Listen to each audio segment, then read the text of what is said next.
Le cœur est un muscle qui pompe le sang riche en oxygène pour le distribuer dans tout le corps par l'intermédiaire des veines et des artères.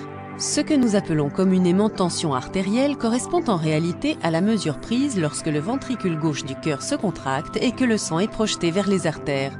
Tout au long de son cheminement à travers le cœur, le sang exerce une pression sur les parois artérielles. C'est pourquoi on parle de tension ou de pression artérielle. La tension artérielle permet d'évaluer la force et la quantité de sang pompé par le cœur, ainsi que la souplesse et l'état général des artères.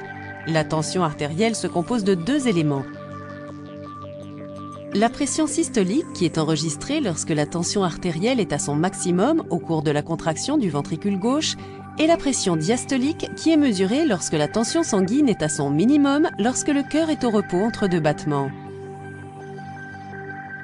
La tension artérielle est donc le rapport de ces deux mesures, rapport de la pression systolique sur la pression diastolique. Une tension anormalement élevée sera appelée hypertension ou hypertension artérielle. On diagnostique en général une hypertension lorsque la pression systolique est supérieure à 140 mm de mercure et la pression diastolique supérieure à 90 mm de mercure au cours de 3 mesures distinctes. L'hypertension est liée à un grand nombre de pathologies. L'athérosclérose, l'insuffisance cardiaque, l'accident vasculaire cérébral, l'infarctus du myocarde ou encore des atteintes rénales pour n'en citer que quelques-unes. En l'absence de traitement, l'hypertension peut être à l'origine de graves lésions cardiaques et des vaisseaux sanguins.